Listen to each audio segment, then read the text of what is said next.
Okay, good evening to one and all present here. I hope last day sessions might be helpful for you so to learn more I think fundamentals about the deep learning.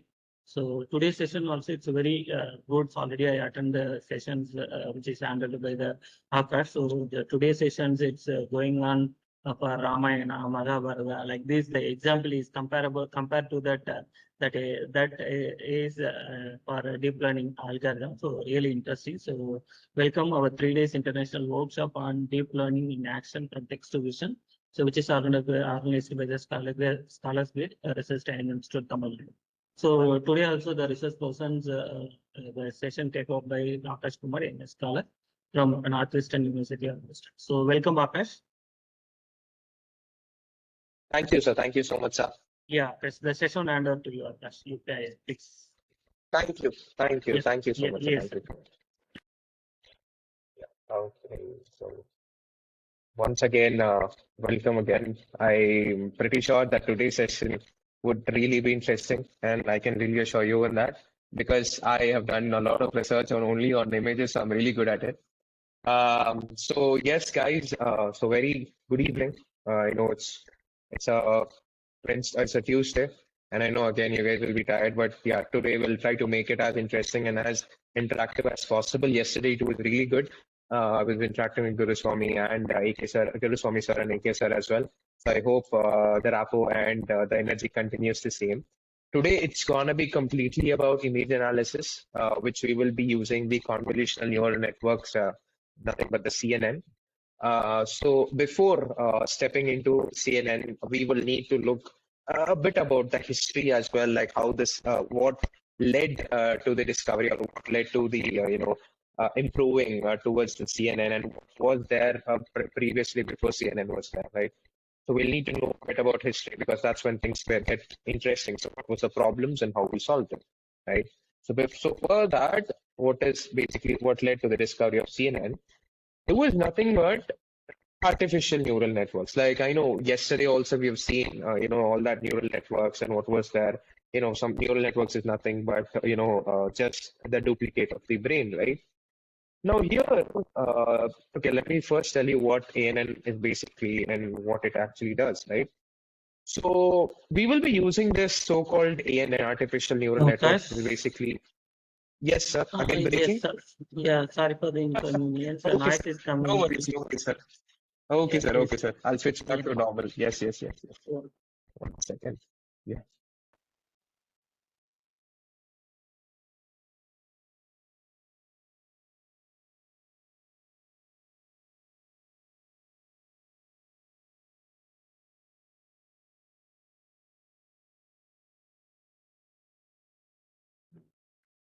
Yeah, now it's better, Akash. Please carry on. Perfect, perfect. Okay, okay. Hope it does not. Okay, right, perfect.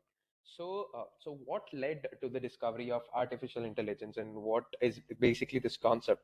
So what we'll be doing is we'll be using this ANN, which is a concept which technically help us classify the images into different types of, different types of classifications. Like if we have a set of animals in one data set, so we'll be performing what implementation is there. But in short, let us see what exactly this artificial neural network is and how it exactly is being useful. First, let's go to the architecture, right? So many of us, we know, right, after probably coming to an age of 20 or 25, we would be thinking, oh God, man, if I was back at my 18 years old, I would have probably done this thing, I would have probably done that thing. But, physically, it's not really possible for us to get back to the 18 years old and get our things done. But in case of artificial neural networks or in case of neural networks, it always has a scope for improving itself. Okay, so what happens is, so let's assume that you've chosen a path. So as a human, you've chosen a path. You'll just have to keep on going with that. With time, you can't again come back to the point where you've started, right? But whereas in case of deep learning, it can always come back to its path and always correct itself. That let's assume that instead of taking right, you've taken a left in your future, but you obviously can't come back to that spot. But in our case, the neural networks can always come back to that spot and take a right. So in short, what I wanted to tell is, so when you're processing an image, let's assume that we call it features. Okay, so whatever is there present inside the image, maybe a dog's nose, a dog's eyes, or a dog's fur, all these we call it as image features. Okay, so I'm using this. So what happens is sometimes that a model would probably capture something wrong. Okay, so what happens is in the last it would obviously get to know that, oh my god, I've done a very major mistake. This wasn't supposed to be taken, I was supposed to take that. Now what it would do is it will go back again in the same way. So I told you, right, there was a point where you're supposed to take a left, but you took a right. So it has a capacity to go till that point and then take a proper left. That basically means it will take out proper features and then it will keep moving forward. Now you need to understand what is the way, how does it evaluate? Okay, I've come to the end. Okay, so what is that something that I've made a mistake? Oh my God. Okay, so there's a blunder mistake. But in our case, it's gonna be like financially. Like we have probably financially lost a lot of things, or we financially lost. I mean, some loss in our life, right? Similarly, even in deep learning, also we have something known as the loss function. So what happens is, as we keep moving forward and we come to this last neuron, you could see this is the last layer. I'll tell you what these layers, what this stuff is. So when you come to this last layer, you get to know that, oh, so there is this loss function. There's pretty many loss functions. We'll be dealing out with that as not a problem. But using this loss function, it gets to know that, oh my God, I've made mistakes, a very blunder mistake. Now what I will do is I'll go back in the same path and I will recorrect everything that I have chosen in my life. So what it does, it goes back into the same way that it has chosen and it keeps on updating everything. Okay, so I'm just comparing, giving you a real life example in order to understand things better, right? So let's go back into a bit in depth about the explanation, what exactly this ANN is. So, okay. So what happens is here, this is the input layer. So input layer is nothing but the place where you give the image. So technically here, this complete layer is basically nothing but you're giving the input, like let it be image. Okay, since we're gonna be dealing it with the image today. So what we'll be doing is we'll be giving out a complete image in the input layer. So as the name suggests, it's an input layer. So what happens is you're gonna give the image or text, let it be, but for today, let's assume that you're gonna be giving it an image, right? Now, after that, what is the next layer we have in line? So we have the next layer, which is known as the hidden layers. So this is where your major life changes. So basically, you say, right, the life between birth and death is what the life is. So all this life processes, the decision making and all that stuff, basically in your life, which you're making right now, in your living, you're currently living, and you're taking out all the decisions. That technically happens in the hidden layer, right? So this input layer is nothing but you coming into this world. Hidden layer is nothing but the stuff that you're doing inside, I mean you're doing in the world. And output layer is nothing but the exact what you have done, your karma, basically your karma, whatever you have done, that is going to be your output layer. So technically speaking, in the technical language, right, so input layer is going to be the image that you're going to provide to the model. Hidden layers is where all the computations, like basically extracting out the important features of that image, happens. And output layer is where it classifies. So let's assume that your task is to basically classify between a dog and a cat. Okay, so what happens inside the input layer is you normally give an image. Okay, so during training process you randomly give an image. Now what happens inside the hidden layer? So in hidden layer, what happens is it extracts out the feature. So let's assume, so you have a cat and a dog. So obviously, you know the differences between a cat and a dog. The major difference, according to me, between a cat and a dog is it has, I mean, dogs, they have a huge nose, and cats, they don't really have. And talking about the ears also, dogs, they have a bit longer ears, but cats, they don't. So all these are few features which the model would be able to capture it out all by itself, without even us telling that, okay, so a dog has this, so cat has this, so you're supposed to classify. No, we do not need to involve at all. It classifies the patterns, or it takes the features all by itself. Okay, so as I've mentioned, just trying to recall, so what we did, we just passed the image. Now inside this hidden layers, which I'm talking about, the karma that we have done in life, so inside this hidden layers, what happens is it extracts out all the important features from that image. And coming to the output layer, what happens is once you're passing this image, it processes out, it basically extracts out all that important features, and in the output layer it classifies whether the particular image that you have given, it belongs to dog or a cat, depending on the features it has extracted. Okay, till here, I believe I'm clear. Any thumbs up can I get? Oh, there's something in the chat. Uh, okay. I guess noise are coming. That was before. Can I get a thumbs up or anything if you guys are clear till here, if the basic concept is clear? Quickly, we will not waste a lot of time here. I will clearly go in depth and make sure that you guys all understand. Quickly, guys, any thumbs up or anything to just say that you guys are alive?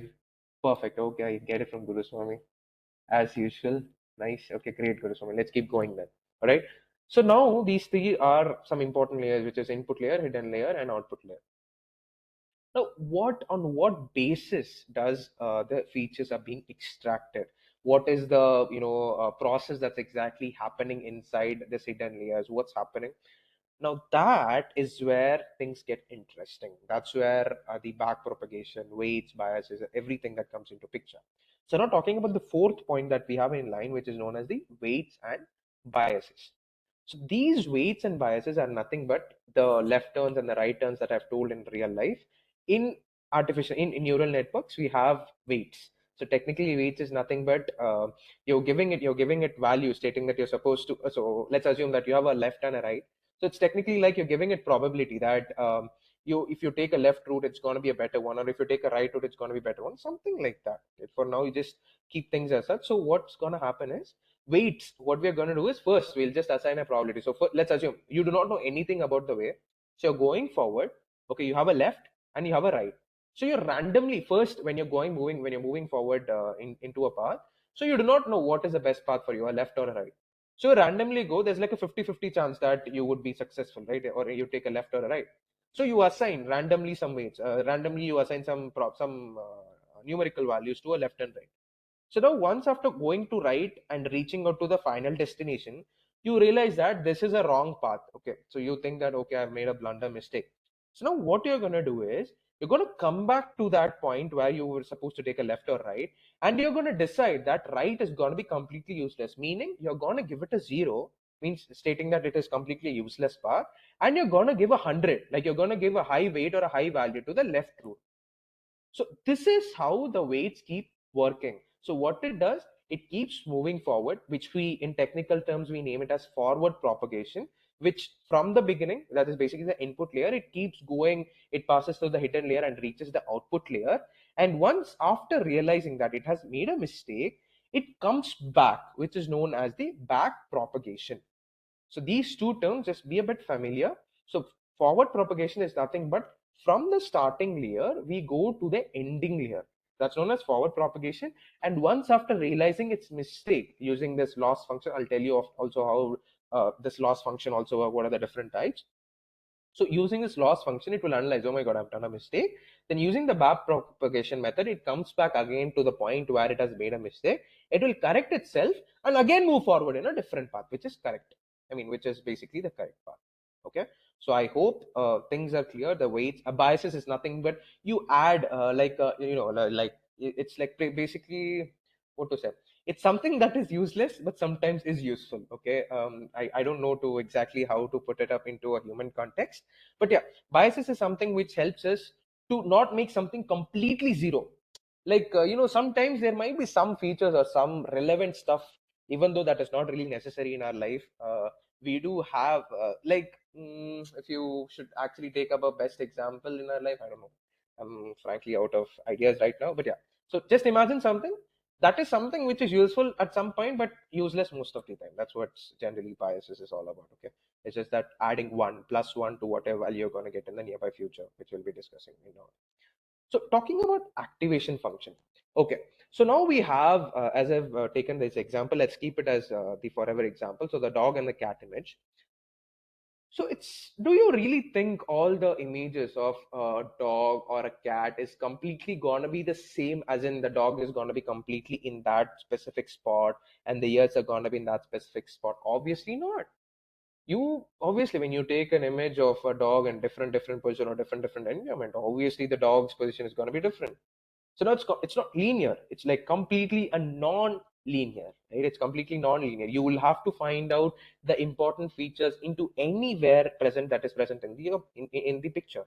So that's where we introduce these activation functions, which is nothing but it will help the model That is basically this activation function. So these concepts, guys, weight and biases and activation functions are present in the hidden layer. So these all things, this this weights and biases and this activation functions, all this basically help the model to give a better prediction as in better classification, that this picture belongs to a dog and this picture belongs to a cat. Okay, so this is a very key concept. This is what we're going to be using in CNN as well. There's not much different. It's just that inside hidden layers we'll be going in depth what all are the layers. We'll be like basically zooming inside hidden layers, like what all are the different kinds of layers that's present in CNN, right? So moving forward, so this is what I've been explaining out quite in a while till now. So forward propagation, as this is technically framed. So what happens is data keeps on moving. The data is nothing but image in our case. So image starts moving from the input layer to the output layer. So that is known as the forward propagation. As I've mentioned, that these weights, biases, and all this activation function that's present in this hidden layer, what happens is due to these weights, biases, and activation functions, it keeps on making the way better, making the classification better. Like first time, let's assume that the image is passing for the first time. It might say that the image which belongs to a cat, it might wrongly classify it as a dog. And at last it gets to know that, yeah, this image is wrong. You're supposed to classify it as cat and not dog. So what it does is it comes back. That classification, that loss basically happens due to the next loss calculation. I'll tell you about that as well. So weights, biases, and activation functions, because of this, it keeps on extracting out the features. And this weights, biases, it keeps on getting updated with every rotation. So once forward propagation and during the backward propagation, it keeps on updating the weights and biases. Now on what does it happen? As I've mentioned, loss function. So basically we calculate the loss, like what percentage of the loss are we experiencing due to this choosing this particular weight, or choosing this particular way, this particular path. So we calculate that loss, we estimate, okay, so the loss is going to be 100. So instead of taking a left turn, I'm supposed to take a right turn. In that case, I'm going to get like, I'm going to drop down to 50. So I'll have to go to that point. So instead of taking a left, I'll be taking a right, so that my error rate, which was at 100, now it's going to get reduced to 50. That basically means you will be taking a lot of left turns and right turns in your life for sure, right? So similarly, so here also what we'll do is it will go back to that point wherever it has taken a wrong turn, so that the error rate, which was at 100, it would get reduced to 50. So we have a lot of ways to calculate this loss functions, because we have a lot of different tasks. Because once we have like classification, generally, classifying a dog and a cat, but many a times there will be a lot of we have only two classes, like a dog and a cat. But there are cases where you would have probably 1,000 to 2,000 different kinds of classification that you will have to do. So at that point, you will have to use a loss function, something known as the cross entropy loss, or there is sparse cross entropy. So there's few loss functions like that. We'll go in depth. We did not really get into that big frame right now, but yeah, just put these three concepts into mind very clearly. So forward propagation, which basically moves from the input layer to the output layer, and the loss calculation. After coming to the output layer by the forward propagation, we calculate what is the loss or how much it has been impacted, and taking that loss in the backward direction, we keep on updating all the weights and biases that is present in the way. Cool. And then comes the gradient descent. It's nothing but an optimizer, like an optimization where you probably, you give it like more energy to give you a more better result. That's like how this gradient descent or the optimizers technically work, right? So that will be using in the last, once after the complete models is built, like once after forward propagation, loss calculation, and backward propagation, once after all this is done, in order to make the performance slightly more better, we use this optimizers. Like we have Adam, we have RGD. This is a pretty lot of optimizers which tend to make our results that is going to come a bit better than what we can expect, right? So that's what is about these three concepts are main. So if you guys can get, and if you guys can remember these concepts, then we are very well good to go, right? So then I guess we have the most interesting part. So once again, coming back to this beautiful figure, okay? So what we are doing is just giving here all the inputs, and then you see, right? So here you have like 4 turns in your life. So you have like straight, or you can go maybe straight, left, right, and diagonally. So you have like 4 different directions at this point itself. So out of these 4 directions, you'll obviously go, and basically it's neural network. So you will for sure go estimate from all the 4. It would go to all the 4 of these, and then it'll go till the end. and it will figure out which is the best way to go, and it will come back and it will guide you that, dude, you're supposed, since you're class 1, so you're supposed to go to this and you're supposed to go in this way, only then you will get a good result, stating something like that, right? So remember this diagram, guys, and these three concepts: forward propagation, the loss calculation, and backward propagation. It's just going to be like a complete cycle, some 100 number of times, in order to improve our result. So I hope I'm clear. This is the very base concept, guys. If you're clear with that, we can go with our code implementation. I know I've got a few suggestions from yesterday's session that I was pretty too fast. So what I'll be doing today is I'll make sure that we'll go very slow. Okay, I'll be explaining you everything in detail so that you guys don't miss out anything. So same thing, again, the same process like yesterday. We'll be opening it in Google Colab completely, and I've run it because I'm running it on CPU. It would take completely for like around 20 to 30 minutes to run this complete thing, because okay, so let's anyways get back to the session again. So let's not get to that technical aspects. So guys, I hope yesterday's Google Colab session, you guys all understood how to use this Google Colab and how to work on with it. So you're going to be using something very similar to what we have used yesterday itself. The main thing is the matplotlib.pyplot as plt. So this, as I've mentioned yesterday, so this is, let me probably type it side by side so that you could maybe get these, on getting these files you would know. So this would be used for plotting the graphs, right? So yeah, plotting the graphs, right? So this specific matplot library will be useful for you guys to plot the graphs. And then moving on to the TensorFlow. So what we're going to do is I'll also show you a demo on how a traditional this is going to be like an inbuilt data set. Okay, so we can just work on that because this inbuilt data set is pretty simple to just import and carry forward working. Since I wanted to make it simple, that's why I'm introducing this. But yeah, as we go forward, I will also tell you about a different type of CNN networks that's present, right? Okay, so starting out, so we have this matplotlib, as I told you, it's used for plotting the graphs. So this second line, what we're doing is from TensorFlow.keras. So as I've told you, this TensorFlow and Keras are these two most important libraries that we'll be using throughout. So from that, what we're going to use is we're gonna take out a data set that's already customly there. I mean, it's already there. It's just the data set is known as MNIST. I'm pretty sure people who have been working in this research field, they would know this MNIST dataset is it's pretty famous. Like it's nothing but a dataset which technically contains all the numbers. If you, let me just show you here.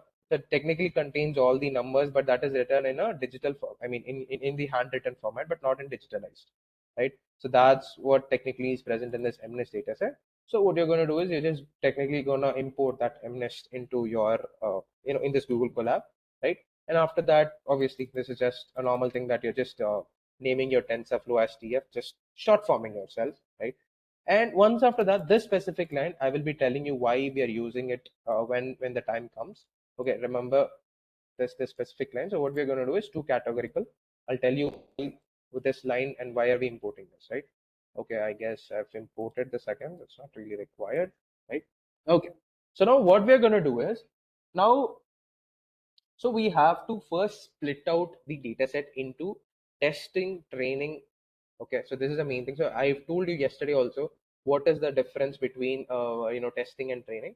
So training is nothing but you will have both the input and the output stored, but in testing you won't have that. You would be giving your extent. So let me probably help you with this variables itself. So what you'll be doing is you'll be giving both x train and y train while we train. So technically x would have x underscore train would have the image, only the image. So it'll just have, let's assume that this image is 5, and y train would have the number, the actual number, like this image technically is 5. So y train would have that. So x train would have probably, I don't know, around 1000 to 2000 images, and y train would have the respective label of 1000 to 2000. So let's assume that you have 1000 images of 5, and y train also would have 1005 stored in it. Okay, stored in that variables. Technically, it'll be like an array, but yeah, right? And then talking about the X test, the case is similar, very similar, that you would be using this X test. X test also will contain maybe 100 or 200 images. So what that 100 and 200 images you'll be doing is, you'll be giving it to the model once after training the complete model with this to X train underscore Y train. Once after the model is completely trained and you have it in your hand, you're going to be using this X underscore test and Y underscore test in order to understand how well the model is going to be performing. Xtest will have completely images. So you'll be giving only the images. You're not going to give the labels. So labels is nothing but, again, telling you this 5, 0, all this respective numbers, whatever is present in the image is known as labels. Sorry, anybody was telling something? लग रहा लड़की चली गई काफी पसंदीदा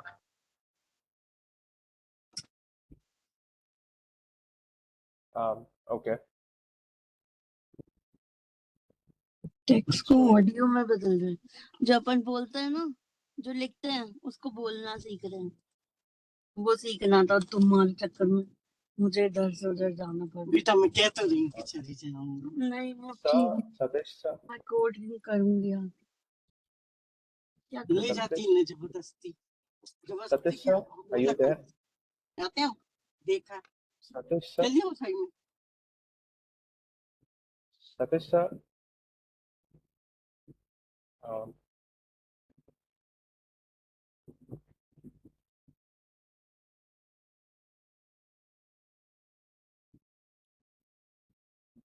okay, guys, please kindly avoid unmuting yourself. If you have some doubts, you can unmute.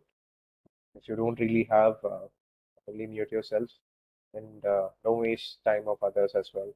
Kind request, right? Okay. Okay.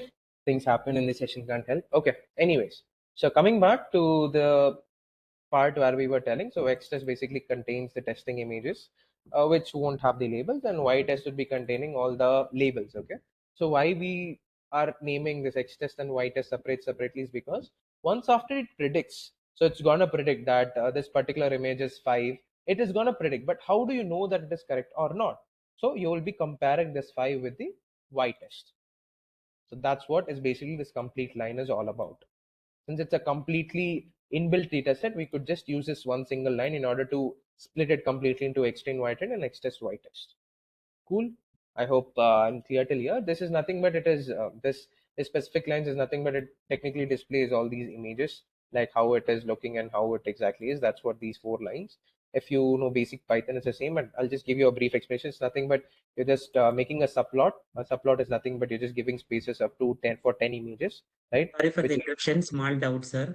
White test will yes. be having the labels like 5, Yeah. 1, 2, like that, right?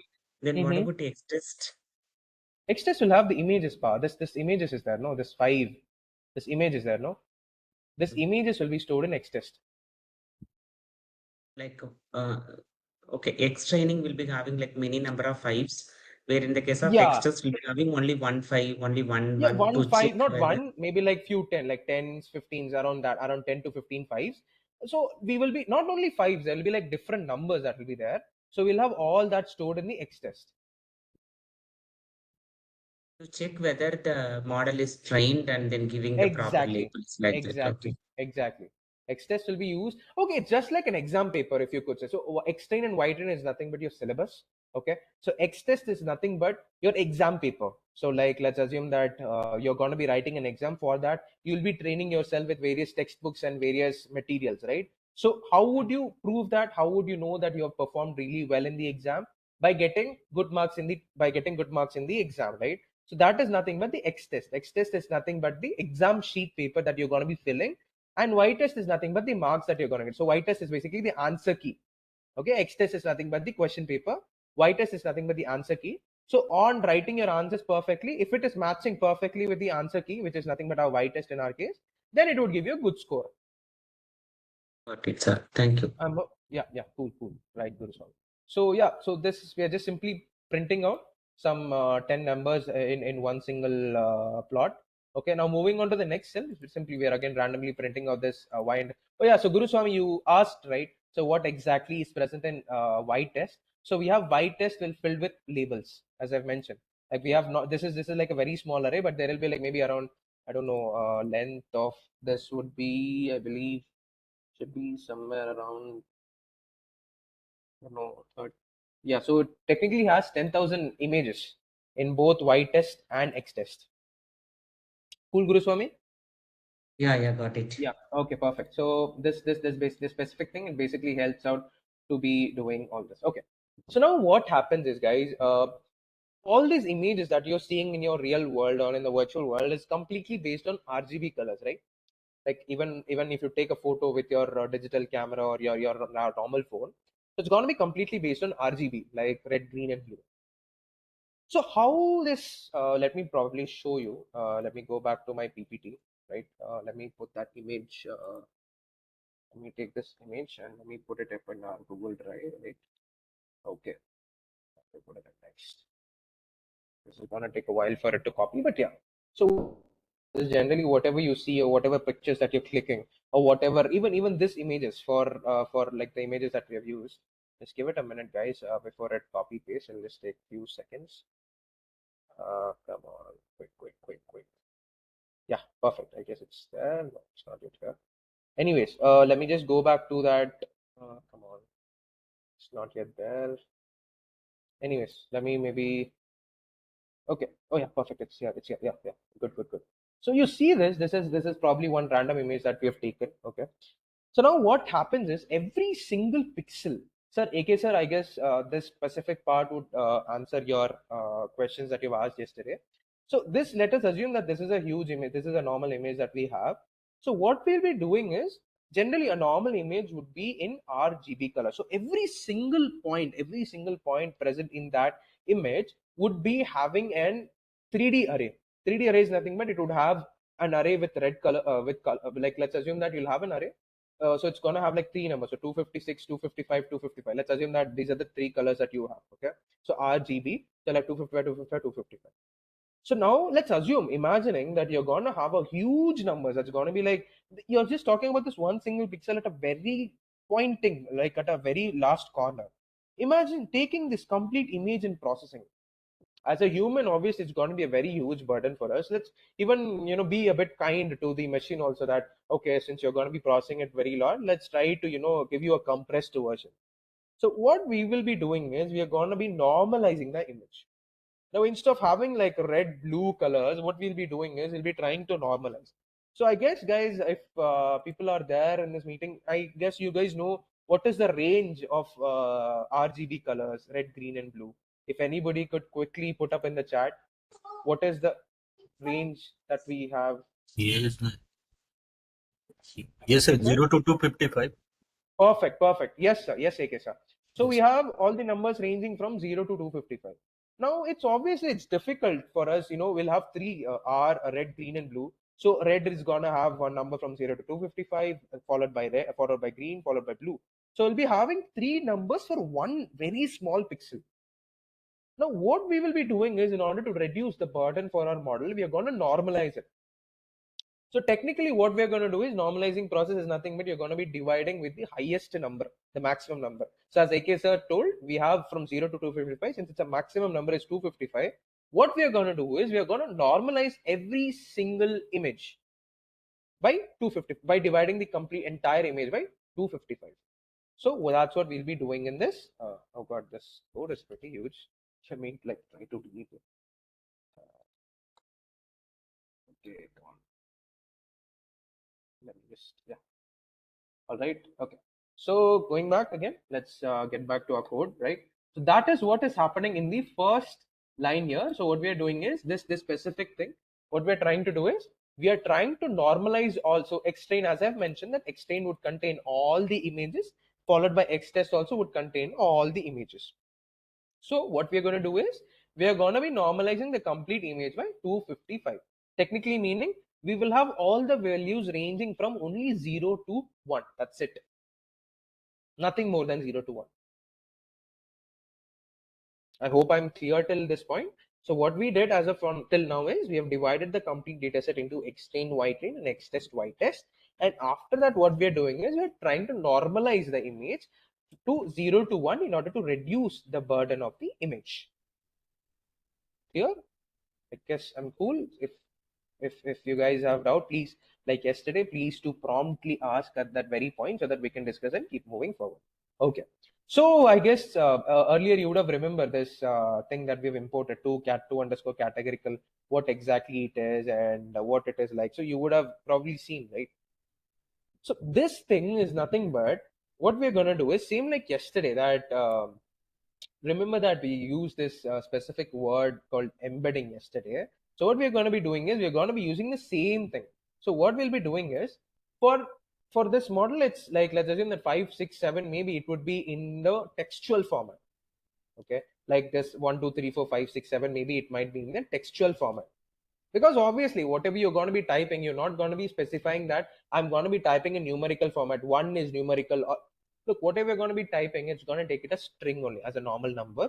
So what we will be doing is specifically stating that we have two categorical. So what we're going to be doing is all these numbers that I have printed. Yeah, here. So we have length. Let me just copy paste this again. This complete line, and guys, I'll be going a bit slow at this part because ANN, you need to be a bit clear, understand the basic concept, because CNN is almost the same thing. Just like yesterday, all the okay, perfect, because I've done this. So yeah, so if you could see here, if you could see very closely, 0 point something is happening here. This is because we have normalized it here. Here, you see this? We have converted it completely into the categorical. So what happens is, even that 1 to 10, 0 to 9, basically we have all the numbers starting from, it's currently one number only. So what we're going to be, what we're going to be doing is, we're going to be converting all that numbers 0, 1, 2, 3, 4, 5, 6, 7, 8, and 9. All these 10 numbers also into the floating values. Floating values, as I mean to say, is 0 to 1. It's basically nothing but one hot encoding, we call that as. So trying to minimize the burden that is on the model in order to make sure that the model does not have a lot of burden in processing the data, whereas it takes more burden to capture the important features from the image. I hope I'm a bit clear till here. I hope there is no confusion. If I'll try to explain you and I'll try to put this into a more better way. So what happens is, 1, 0, 1, 2, 3. So I know I'm not supposed to do this. That's because it has got completely embedded. But anyways, so let's assume that you have, so this is how it was initially, right? So if you have a y test initially, you had y test initially something like this. So you had like 7, you had like 5, 5, 6, something like this, right? So you had some numbers like this randomly in an array. So now this numbers is going to be like ranging from 0 to 9.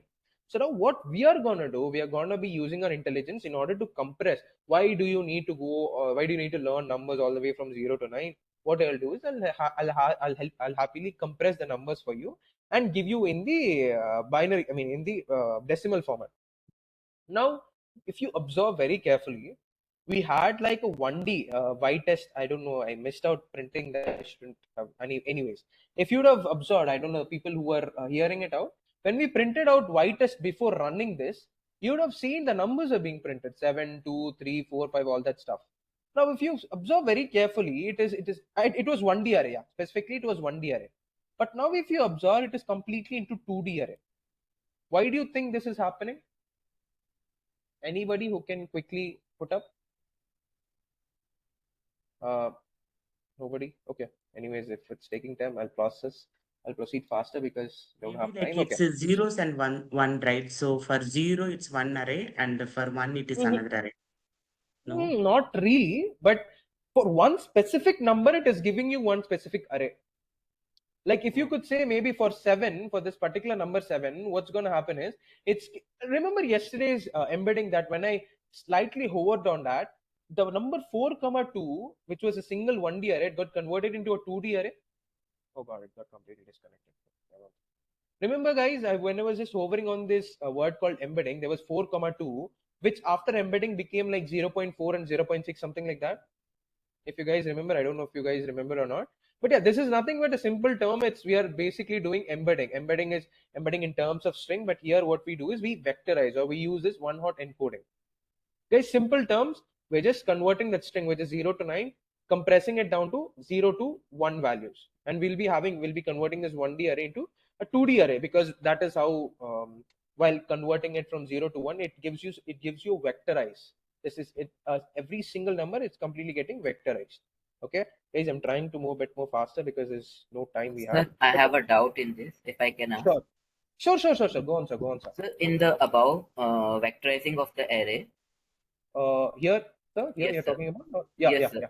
So here, is this that each row is corresponding to a single image, for No, the just white train, it contains only labels. Labels, okay. what by what I mean to wait, let's do one thing. Let's probably run this particular cell once again, then you would have a better clarity. Hold up. Okay, so yeah, 1 second. And then we go up to this, and then we run this, right? So here, okay, so observe this very carefully. So we have printed here white test. We have a single array ranging from 7 to, basically we'll have all the numbers, right? So we have like 7 to everything in normal numbers only. Now let's assume that we're going to run this specific cell. Okay, let's run this cell, and then let's print white test. The same thing. I'm copy pasting the same thing. I'll be printing out here. Let's see what happens. You see what's the difference? Same thing. I've copy pasted the same thing. Here, what happened is, okay, let me just delete this. Not really important. Okay. So what's happening here? Once after immediately just printing this y test, I'm getting the labels, direct labels, okay, of that images which is there in X test. Now, once after running this, which basically means that I've vectorized, basically every single number is completely vectorized, which is nothing but one hot encoding. You could call it in different ways, but I call it vectorizing, okay? So every single number has been vectorized now. You see that? Now from 1D array, we have got completely a 2D array. I hope it is clear and it is good. Yes, sir. Right? Sorry, Abhinit sir. Yes. So nothing, sir. It's a very simple concept. What's happening is we're just converting the numbers, normal 0 to 9 numbers, into a vectorized format. It's nothing but value something which would range from 0 to 1.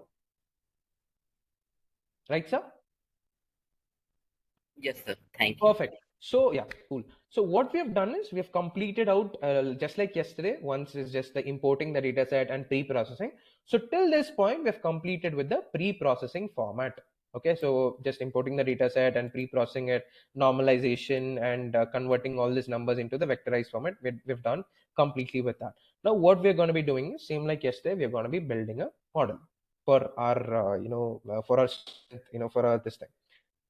So what is the first thing? Just like yesterday, what we've done is we're going to be building a sequential model. That's because you're going to be passing an image after image. It's not really important that it should be sequenced, but generally there is a lot of different other type of models also. This is one type of model which we traditionally use as a beginner, since it's very easy to understand this concept. So it's going to be, we'll be sequentially placing out all the layers. So let's assume like a T strainer, okay, T strainer. So we'll be straining out T.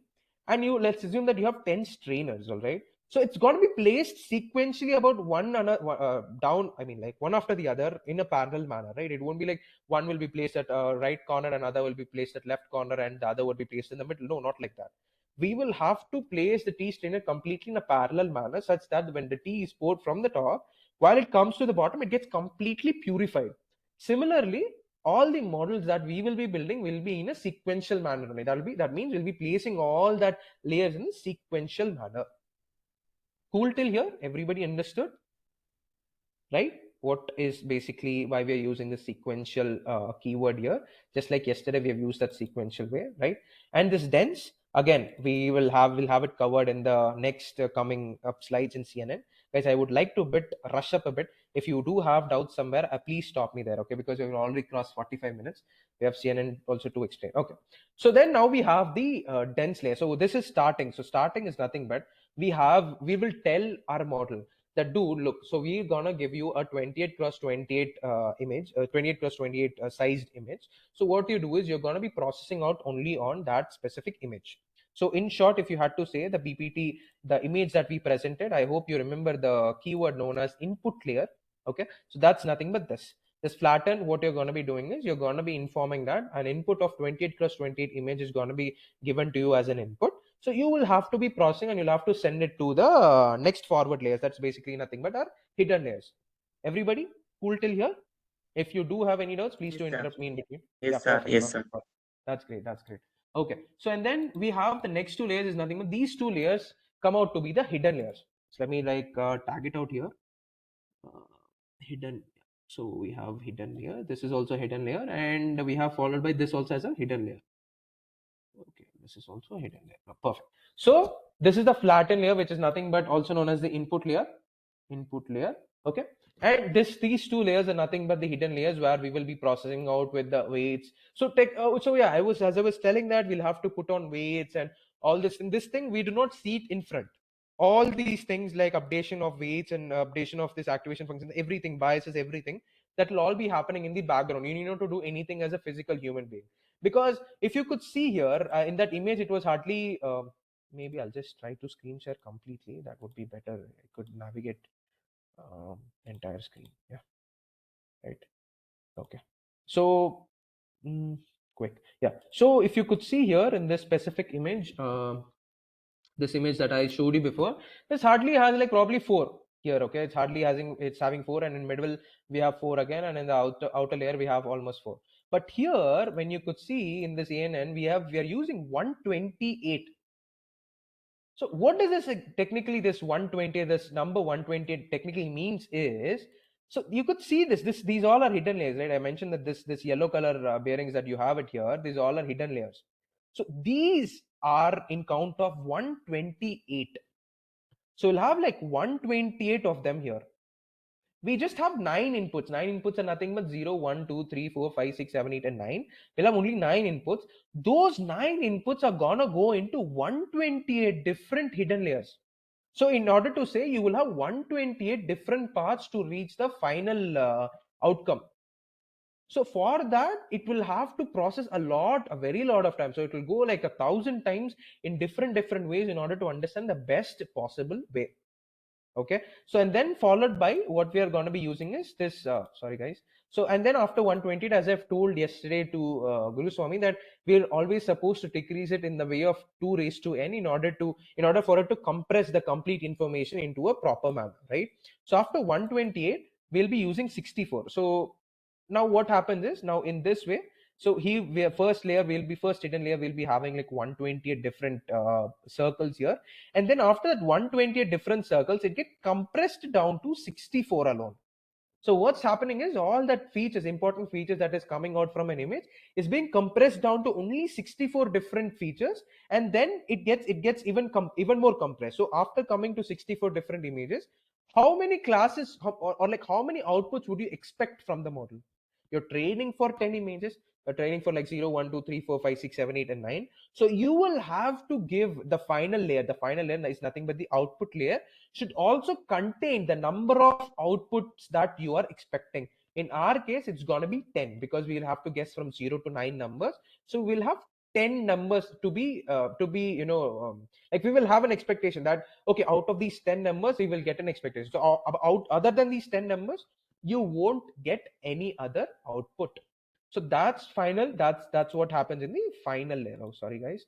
So that happens in the final layer. So what happens again in finally, you will have only 10 as the output. So what you'll be using is, you'll be using this 10 neurons. Okay, so by the way, these yellow color chota the small dabbas is nothing but all these neurons. We call these as neurons in technical terms, right? So am I going on, Mr. Watson? Okay. So this is what happens here. Now, why about this activation function? Let me tell you about this activation function. So when you're passing this image, let's assume this 5 is written like almost with greater curves. Like let's assume if a smaller baby who's just learning very recently, he would probably classify this as maybe, I don't know, an S or something. Okay, not really like a 5, but he would classify this as an S or something. So same thing with the model as well. It is also just like a small baby being trained with every single thing that it has. So what we'll be doing is, since it is not linear, like 5, generally you write it like a correct with a perfect lines. If you have to say, you would go a sleeping line and one straight line, and again a sleeping line, and again a straight line, and again a sleeping line. So that's how a 5 is drawn. So if that is the case, then it is completely sort of a bit linear. Okay, you could understand, okay, it's something a bit linearitic.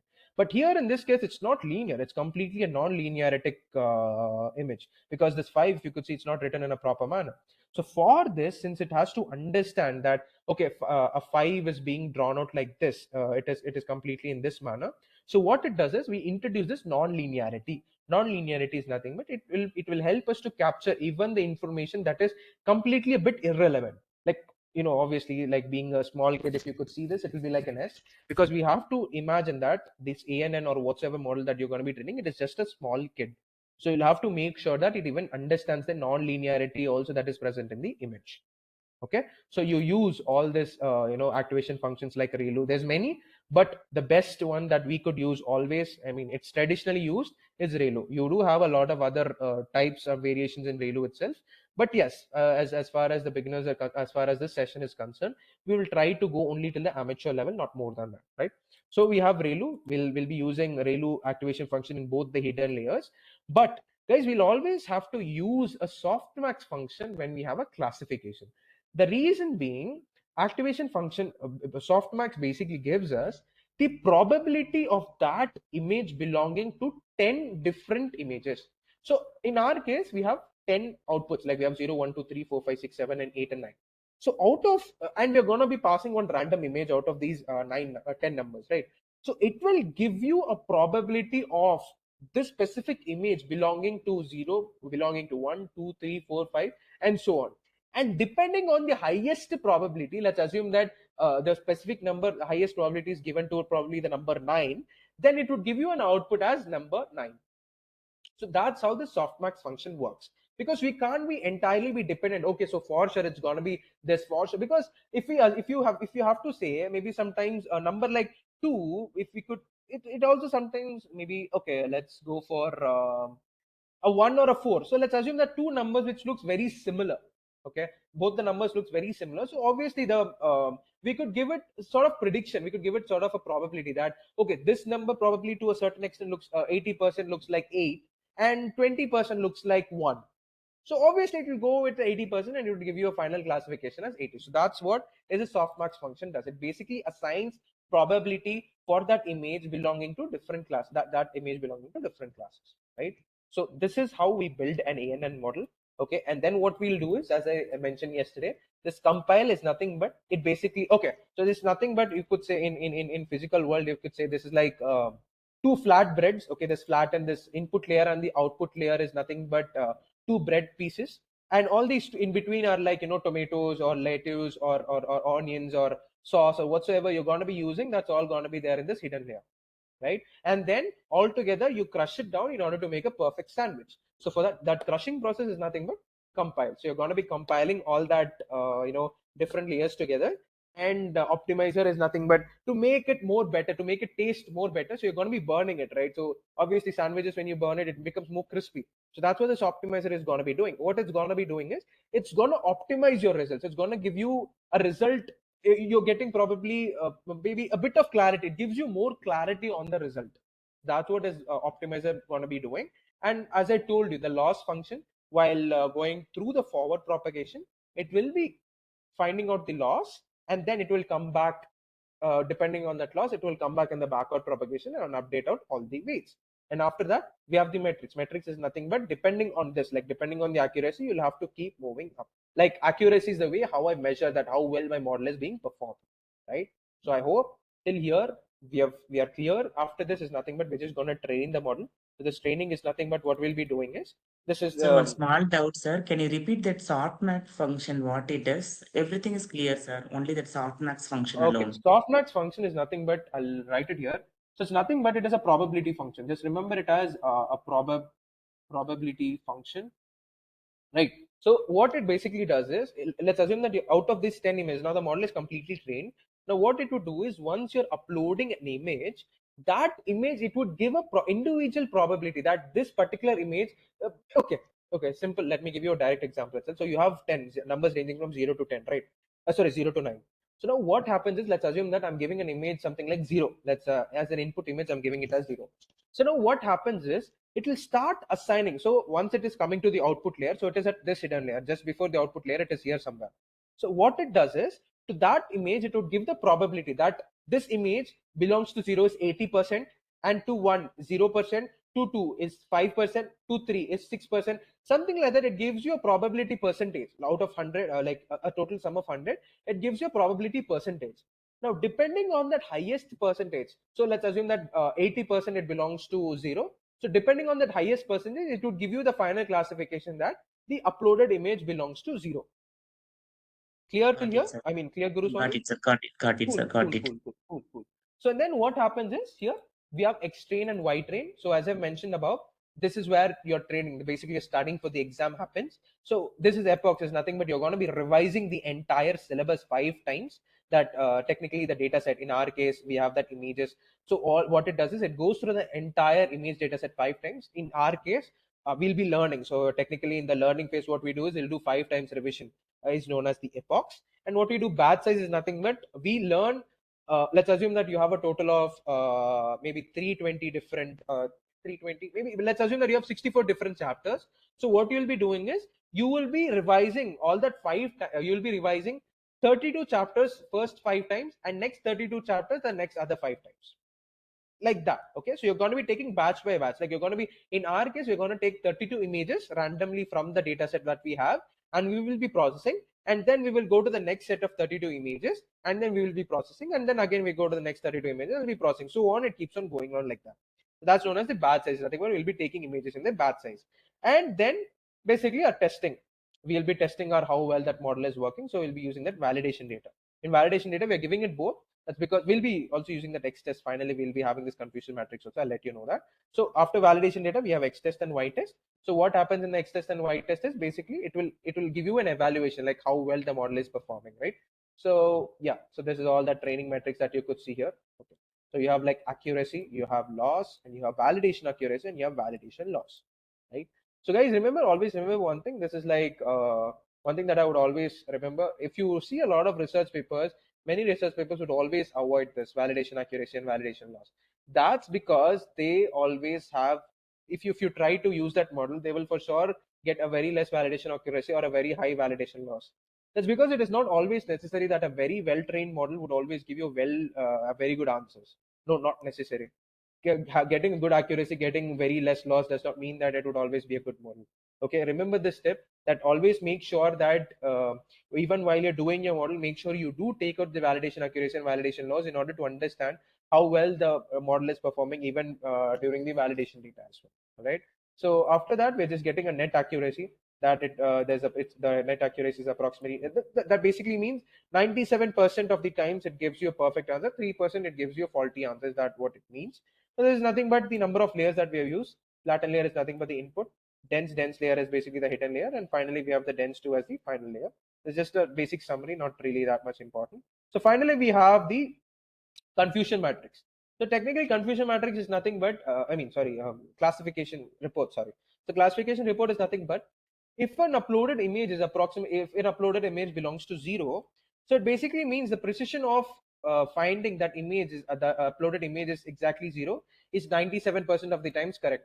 So recall, F1 score, all these things are nothing but the metrics, the supporting metrics that we can apply. That okay, I can say that you can see, dude. So the numbers are very good. It is above 90. So generally, when the numbers go above 90, it basically means the model is giving you out a very good accurate. I mean, it's able to predict really good.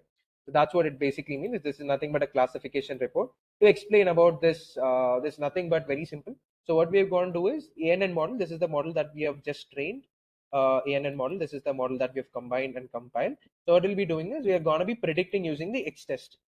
The X test that we've used up in validation. Again, remember guys, this validation data is nothing but this specific data won't be there while it is being training. So let's assume that it's like HOTS questions.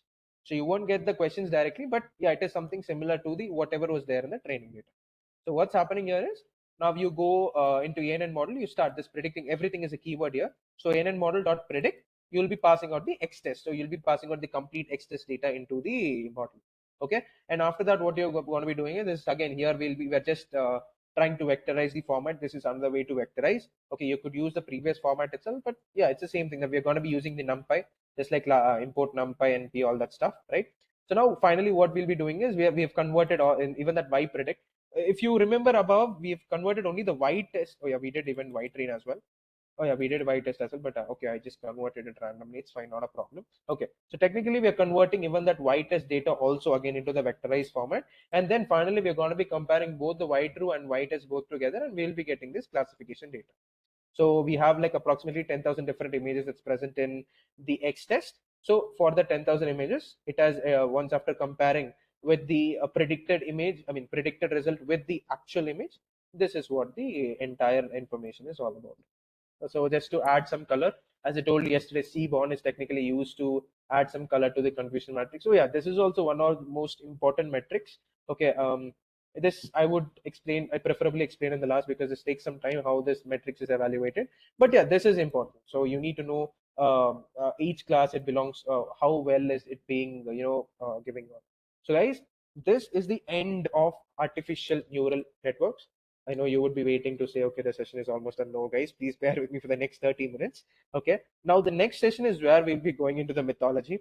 Okay. Like technically, I love Mahabharata, so that's why I'll be going to relate out complete convolutional neural networks, or all that layers that will be present in the hidden layers using One the small Mahabharata. doubt, sir. Sir, one small Yes. doubt. Yes. Can Yes. you quickly tell what is the purpose of that confusion matrix? Even I have run the graph and all, but still I'm not Okay. clear. What is the purpose of the confusion matrix, sir?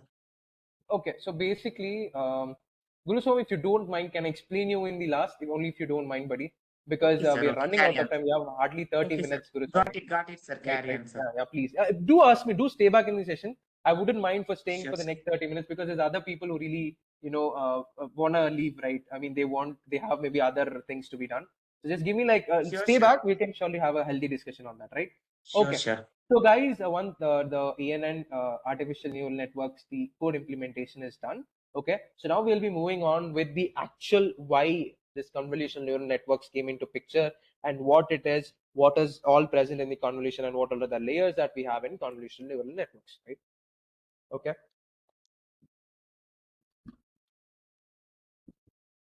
Right. So moving on. So what was the requirement? Just like yesterday that we had RNN, what was the requirement for building LSTM and GRU, right? Similarly, we had ANN, why we had to go for CNN, why we had to go for a developed or evolved version. So in a very simpler environment, probably in a very wide screen, a background is completely white screen, and you have a very small dot, just like how we had our data set. Completely background was black, and there was hardly, the number was written in white, so it was very easy for it to identify. Now in a very complex environment, you have one single object which has to be detected. That's not going to be easy for ANN. Obviously not. Just because going forward and coming backward, it won't be able to extract out the important features that is present in an image, right? Obviously not. That's where people moved into the convolutional neural networks. Okay, so that's where things came more of fun, because like, let's assume human, maybe let's assume this. Okay, so ANN was able to classify the difference between a dog and a cat. What about different breeds of dogs? Do you really think ANN would be capable enough to identify? I don't think so. No, I mean, actually, no. Because all the dogs would have same, same nose, same ears, probably same, I don't know, same eyeballs, or everything almost would be same, more or less. There won't be much of difference. Okay, until and unless it's a Rottweiler, that's a different scenario though. Okay, right? So until and unless it's a very different, it has very major difference, it won't be very easy for ANN to classify. That's where CNN comes into picture. CNN basically classifies n number of classifications. Even when the difference is very minor, it can still classify whether the image belongs to a dog of breed 1, or of a dog belongs to breed 10. Okay, so there is custom built CNN layers which we will be doing out today. We'll be using custom built layers, and apart from that, I'll also be telling you how the other existing models of CNN also do exist here. We'll be dealing out with that as well, right? So similar like ANN, even CNN also, there is no need of human involvement at all. We'll just have to process the data set. I mean, pre-process the data set in order to avoid the burden on it, and then just throw it onto its face. What it will do is it will automatically learn that this specific image it belongs to this specific image it belongs to this. All that stuff it could do automatically by itself. Pattern recognition is finding all these patterns and all this stuff, right? So that's what is why we have moved from ANN into CNN. Okay, and it is obviously quite effective on audios and time series dataset and signal dataset as well, which includes this waves and wave signals and all that stuff. We'll be not going into in depth. We'll be just doing the image classification part for today's session. Okay, so now moving on. So this is the basic example why the cats and dogs distinguishing all that stuff. Why this here is not really important. Let's keep moving to the most important part, right? So here where the most, the confusing part, or where the CNN has a very greater edge over ANN. So now we have learned only 3 different layers back in ANN, right? We hardly had an input layer. hidden layer and output layer. These are the only layers that was present. And hidden layer also, there's not much things that's present in an ENN layer. But now when you come to convolutional neural networks, hidden layer alone has all these four, 1, 2, 3, 4, 5. We have 5 different hidden layers that's present. So by this itself, you need to understand, we have like, there it was hardly just known as hidden layer, and inside hidden layer, there's not many things that's happening. But here in one single hidden layer, you have these many stuff that's happening. So you have an input. Okay, sorry, this is image channels input layer. This is considered as input layer. This other 4 is convolutional, pooling, flattening, and full connection. Full connection also, maybe you can, it is also known as the output layer. But yeah, that also has a very high importance. So let's consider we have 4 things that's happening inside the hidden layer. 4 processes in order to extract out the important features. AK sir, in this 4, we will be covering out that image patching which you talked about, I believe. If not, we can also have a discussion at the end of the session. Okay, right? So talking about the first, we have the image channels also input layer. I hope people who didn't see Mahabharata, I don't know what Sanjay's vision, if they know it or not. Sanjay was nothing but he was the blind king. Okay, so he was basically there when the war was happening. He used, like, the person who was, I don't know what, I forgot his name, the mantri or whatsoever that dude is right beside him. He used to narrate out everything, and he had a far vision, like what's going to happen, and he can predict out things way before, and he knows what things will be in the nearby future. Similarly, like Sanjaya's vision, what's going to be the best, it's not like technically like that, but he would same like Sanjaya's vision. Even this deep learning model also would try to convert the image into some fixed format. Like, let's assume that you're building a model for probably taking an image of a not like that. You're going to be building some specific image for some specific data classification.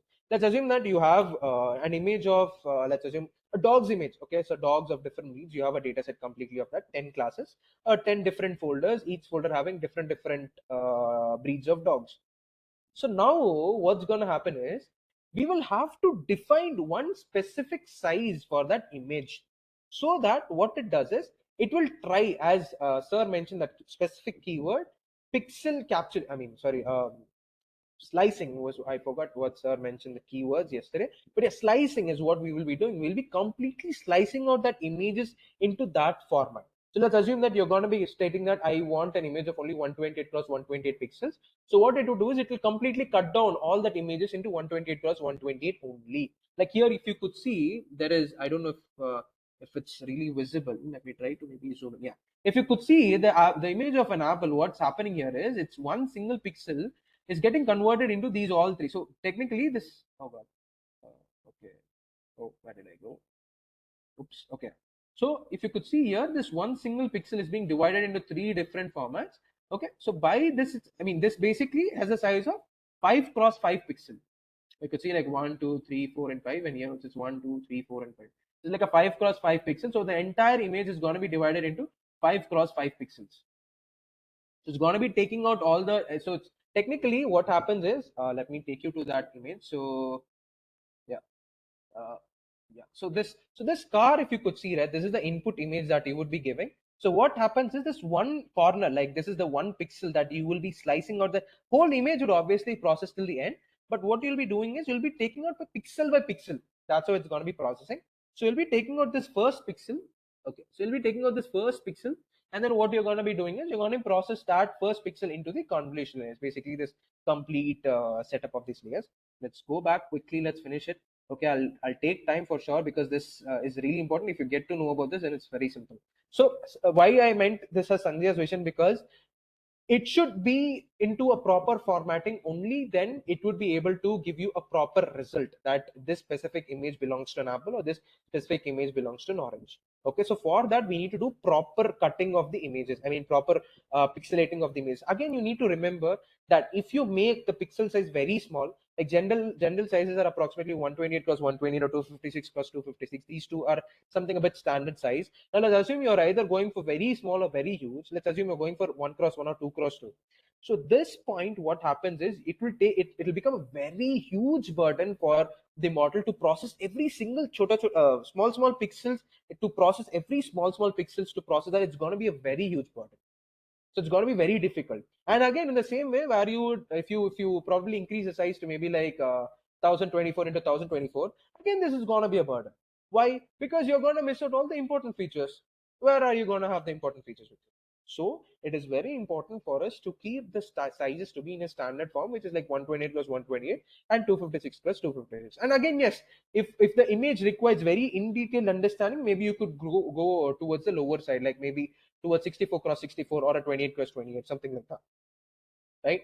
So this is the first important layer. That's nothing but the Sanjaya's vision, or known as, sorry, not the Mahabharata concept, the image channels, where we are going to be giving it the specific size of the input, right? And the next one is nothing but the convolutional, where the first point after the input is done. So this layer is also the input layer, where we'll be specifying the size, okay, the size of the image that is going to be coming inside it. So I'll be specifying the size here. So it is still in the input layer. You could consider this image channel as the input layer. So convolutional is where the exact process starts. It's basically extracting out features. We all know the capability of how perfect or how capable Pandava Arjuna was, that if he throws an arrow, if he aim at some specific target, it will for sure go and hit. We also know that the way he married Draupadi, I mean, so many people failed, but he was one among those. I know, even if you're really well with Mahabharata, I know even Karna was capable, but yeah, Arjuna took the lead and he was able to hit that fish's eye very accurately and very perfectly. And he knew the way he hit perfectly into the right red eyeball. Similarly, even our convolutional layers also, it will be able to take out perfect features from the image that you are passing. So that's the reason why I compared convolutional layer with Arjuna's arrow. So what it does is it takes out key features, it takes out the important features from that image into its consideration. Like it takes out and removes out all that is useless. Let's assume this image itself. So you need to just classify this image as an apple. You don't really care about all this background that's really present. So our convolutional network is very clever, specifically this convolutional layer. What it does is it basically extracts out this specific apple, all these pixels that's present on this apple. It basically grabs out all that pixels, and then it keeps out. So technically, if you have to say, the image has been represented as combination of numbers, just like here. So yeah, again, coming back, I forgot to mention this. So every image is numbers. That's it. Like you see this is normal image that you could see as the naked eye, but when you zoom in completely, when you just take out and this process it, as I've told you before, it gets into RGB, red, green and blue colors.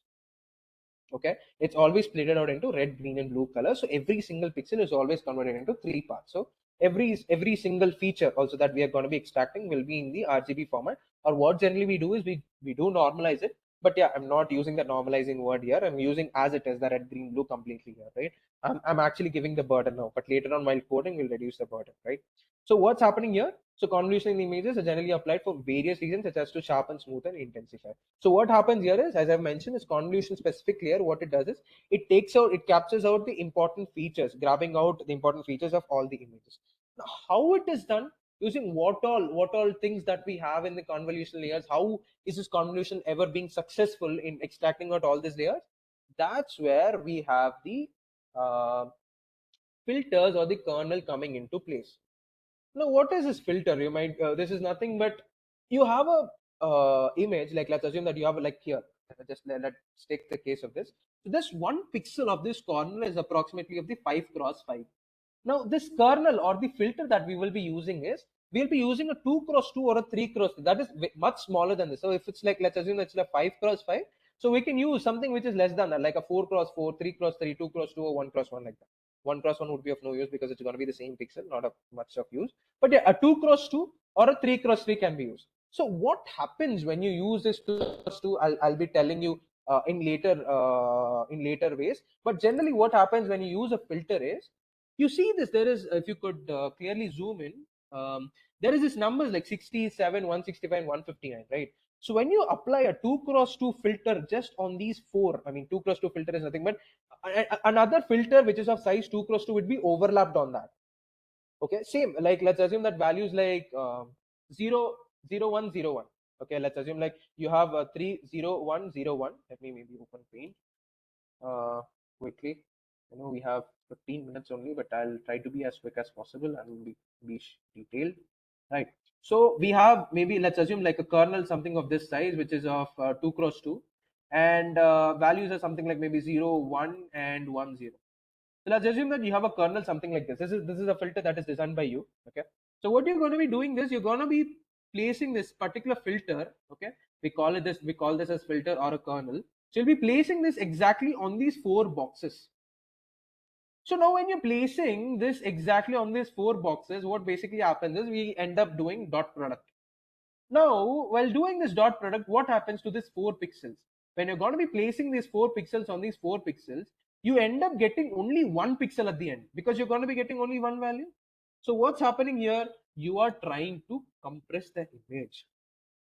You're trying to compress the image. So what happens is at the end of the day, once after processing this kernel on this, once after it keeps on moving, that's called a sliding process. We'll be knowing that also further. So what happens is it keeps on moving just like that on every single pixel, and after that it would give you a result which would be resulting in much smaller image than this. So technically after this process of filtering out, what would happen is maybe this background, this first background, everything would probably go, and only the place where the apple is present, that place would get cut off.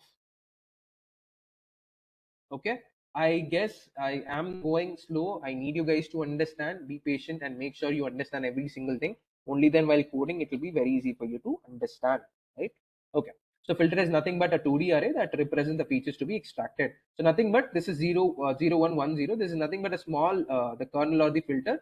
This basically would have this kernel or the filter. We are supposed to design it in such a, we need not to design it, actually it is already pre-designed in CNN, but just to understand that CNN has been designed in such a way that this filters and kernels will be in such a way that it would be able to capture out the important features alone. You need not to really involve into this processing of the filter also, but yeah, we can do it, but need not necessary. We can start building out our stuff just like conventionally, just like that. Okay, so in short, oh wow, we had an image here, sorry. So in short, if you could say so look, so you have this has let's assume that this is a complete image. So what you're going to be doing is you're going to be patching this out. It's a huge image, so you're going to be patching this part of the image out. So this is the same thing 1001, and you're going to be patching this out, and you're going to be using this filter. This is the kernel or the filter that we have created in order to extract out the important features. So you could see this was almost like a 6x6 6x6 image that's going to be converted into hardly a 4x4 image. So what's happening here is all the important features is getting converted into just a 4x4 image. I hope I'm clear. So what's happening in every single process is the image is getting smaller and smaller, and the important features is being compressed and compressed such that no important features is left behind. Okay, I hope I'm clear for the convolution here. So what's happening here is we're just taking five-dimensional array is converted into two-dimensional array, wherein we will be extracting the key features. Am I correct for the image? This is not 5-dimensional. This is not a 5-dimensional. It's a 2-dimensional only part. This is a 2-dimensional array only. But we are just extracting one single patch, like one single patch. Yeah, like a pixel. You could say this is like a pixel. So you're taking out that pixel out. This is also 2D array only. So from a 2D array, you're just taking another out a 2D array. With that, what you're going to do is you're going to multiply with a 2D array, and you're going to be compressing that entire probably a dimension of 6 cross 6. So you will have like 6 cross matrix. In short, if you could say this is like a 6 cross 6 matrix. So that's getting converted into a 4 cross 4 matrix. But it is a 2D only. It's not 3D. It is a 2D only. Okay, Guru Swami? Yes. Yeah. Cool. AK sir, we will surely discuss about that. Any thumb rule to create the no number of layers for 18 layers. We'll surely discuss about that questions as well. Okay, so I hope till here what convolutional does, everything is clear. So what it does, we're taking a patch, we're multiplying it with a kernel, and we're getting it as an output. Okay, so here you could see like a small brief demonstration. So what's happening is we have like a 5 cross 5 matrix, and we have like a 3 cross 3 kernel, the 3 cross 3 filter. So what's happening is it's going to be placed on every single thing, and at last you're going to get from a 5 cross 5, you're going to get a 3 cross 3 matrix. So this is like a small formula where you could be understanding that if n is the size of the image and m is basically the size of the kernel, once you multiply this, let's assume here we have like 5. So 5 minus 3 plus 2. So 5 minus 3 is 2, 2 plus 1 is 3. So 3 cross 3 matrix is what you would be ending up with. So this is like a small formula where you could understand what is the size of the image that it is being converted into. Same thing as I've mentioned that an image is nothing but a combination of red, green, and blue. Like as I've shown in this apple image, where this apple is, we have like 3 different layers of red, green, and blue, right? So what's happening here is we have that we have that separate kernels as designed for specifically for red, green, and blue. So we have that kernel, we have that output for all the 3 colors, we add them, and ultimately that all that values are being stored into this compressed version of the box, right?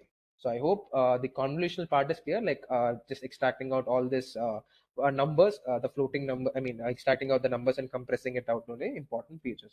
Now, how this movement is done, or what is the way, I mean, what is generally we're just adding, like we're just, overlapping on that and we're just doing the dot product, but not necessarily. There are so many other things that is being done. So this is just again about convolutional layer. So what happens is high level features such as like edges, corners, and all that stuff, high level features are extracted almost in this convolutional layer itself. Now, how does this happen? With what help does convolutional layer does is the activation function. As I've already told you before, activation function is nothing but it takes out the non-linearity function. Just like how Krishna was guiding Pandava Arjuna, that ignoring out all even if you could probably imagine the scenario of when Lord Karna was, Pandava Karna was trying to move the wheel in the battlefield, Arjuna was dedicatedly aiming the arrow towards him. Though, I mean, his inner feelings was telling that he shouldn't really throw that bow at him because that is against the rules. But Lord Krishna told that it is your duty to be done. You have to shoot the arrow at him no matter what, because Krishna knows what's going to be the future and how things are going to be working, right? That's how even the activation function works. So it is going to help you capture out all the important features, though it is not linearly visible, or it is even non-linear also. It will help you to capture out all that information, even if it is at the complete edge, or even if it feels irrelevant for now, it might be relevant for future. It would know that these features are maybe irrelevant now but will be relevant for the future. And it would also remove out all that irrelevant features. Like for example, in this case, like this image, we have that apple image. So in here, the background is all completely irrelevant. So this activation function would technically help us to remove out all this irrelevant function. That is the most important thing about activation function. Okay, so this is not really like a layer, but it is just a part of that convolutional layer. Okay, and next one is where the striding. So we know that Lord Bhima was one of the Pandavas who was he was probably the strongest Pandava of all in terms of this pushing, pulling, on all that stuff, right? He was also the greatest eater of all. Anyways, that apart, so just like how strong Bhima was, in order he could probably even break rocks, and he could probably move anything that is really heavy.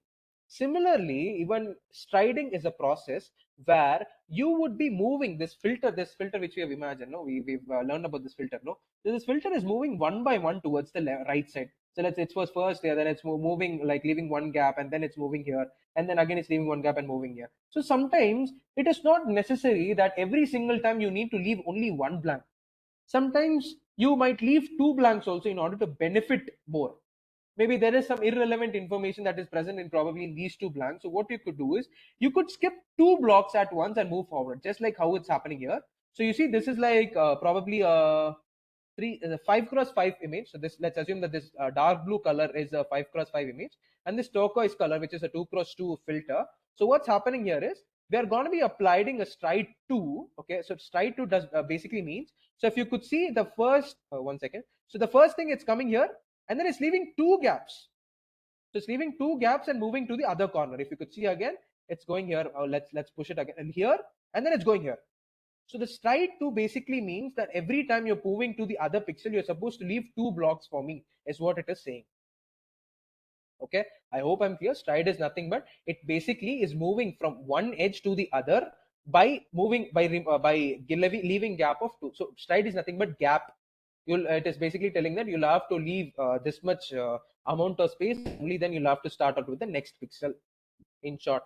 Okay, striding is also a process where it helps. Again, you can give the values for striding like 2, 3, 4, depending on yours, and depending on that also, the result, the net result, the net output would also keep differing. Okay, so now padding. This is where things get a bit messy. No problem. It's going to be very simple. It's going to be easy. You need not to really worry about it. So padding is nothing but hold on, hold on. Yeah. So padding is nothing but generally, if you take an image, let's assume that you exactly take an image of a black rectangle. Like something like maybe a dog. Let's assume that you're taking an image of a dog. Now, it is important that you do not ignore even the edge points of that dog. Right, obviously that sometimes that even at the edges also there might be some important information that might be relevant to that image. There's something relevant to the dog. So similarly, like Duryodhana's shield, okay, I hope you know how Duryodhana at the end of Mahabharata he died. Basically, his weakness point was in his thighs. So that's where Lord Bhima hit him and he died instantly there.